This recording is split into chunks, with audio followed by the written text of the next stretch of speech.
Hi friends, welcome to my channel. நம்ம channel நம்ம இன்னைக்கு என்ன ரெசிபி பார்க்க போறோம்னு பார்த்தீங்கன்னா, இனிப்பு கோதுமை தோசை தாங்க. ரொம்ப சூப்பராகவும் டேஸ்ட்டாகவும் இருக்கும். இப்போ வாங்க வீடியோக்குள்ள போய் எப்படி செய்யுதுன்னு பார்க்கலாம். கோதுமை இனிப்பு தோசை செய்யறதுக்கு ஒரு அகலமான பாத்திரமா எடுத்துக்கலாம். இந்த கப்பில் 1 கப் அளவுக்கு நான் கோதுமை மாவு எடுத்திருக்கேன். ஒரு 1/4 கப் அளவுக்கு சர்க்கரை சேர்த்துக்கலாங்க. நான் வெள்ளை சர்க்கரை தான் எடுத்திருக்கேன். தேவையான அளவுக்கு தண்ணி சேர்த்துக்கலாம். நல்லா தோசை மாவு பதத்துக்கு நல்லா நம்ம கலந்து விட்டுக்கலாம். கொஞ்சமாக சோடா உப்பு சேர்த்துக்கலாம். சோடா உப்பு வேண்டாம் அப்படின்னா நீங்கள் ஸ்கிப் பண்ணிக்கலாங்க. நல்லா கட்டி இல்லாமல் நல்லா அந்த மாதிரி கரைச்சி விட்டுக்கலாம். வெள்ளை சர்க்கரைக்கு பதிலாக நீங்கள் வந்து நாட்டு சர்க்கரை கூட எடுத்துக்கலாம். இல்லை வெல்லம் கூட நீங்கள் எடுத்துக்கலாம். அதுவும் நல்லா தான் இருக்கும்.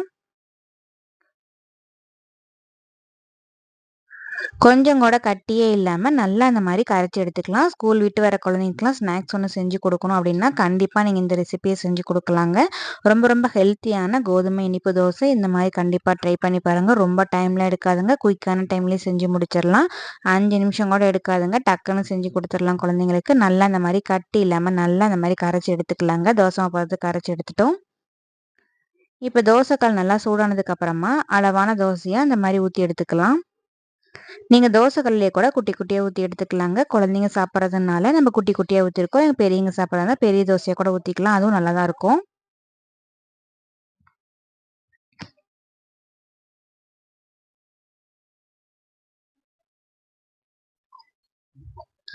யாரெல்லாம் இந்த கோதுமை இனிப்பு தோசை சாப்பிட்ருக்கீங்கன்னு மறக்காம கமெண்ட்ல சொல்லுங்க. இப்ப தோசையெல்லாம் விட்டதுக்கு அப்புறமா கொஞ்சமா தேவையான அளவுக்கு எண்ணெய் விட்டுக்கலாம்.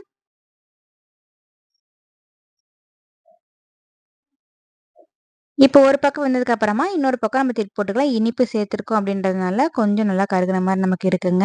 இதே நீங்க வெல்லம், நாட்டு சர்க்கரைலாம் சேர்த்தீங்கன்னா இன்னும் நல்லா கருப்பா இருக்கும். அதுக்காக தான் நம்ம வெள்ளை சர்க்கரை எடுத்திருக்கோம். உங்களுக்கு எது நல்லா பிடிக்கும் அப்படின்னு பார்த்துட்டு அதுக்கு தகுந்த மாரி நீங்க சேர்த்துக்கோங்க. இப்ப நல்லா 2 பக்கமும் வெந்ததுக்கு அப்புறமா நம்ம எடுத்துக்கலாங்க. இப்ப பாருங்க கோதுமை இனிப்பு தோசை சூப்பரா நமக்கு தயாராயிடுச்சு. குழந்தைங்களுக்கு குயிக்கான டைம்லயே ஒரு ஹெல்த்தியான ஸ்நாக்ஸ் செஞ்சு கொடுக்கணும் அப்படின்னா கண்டிப்பா நீங்க இந்த ரெசிபியை செஞ்சு கொடுங்க. ரொம்ப ரொம்ப டேஸ்ட்டாவும் சூப்பராவும் இருக்கும். இனிப்பு சுவையோடு இருக்கிறதுனால குழந்தைங்கள்லாம் விரும்பி சாப்பிடுவாங்க. மீதி இருக்கிற மாவே நம்ம இதே மாதிரி ஊத்தி எடுத்துட்டு வந்துட்டோங்க.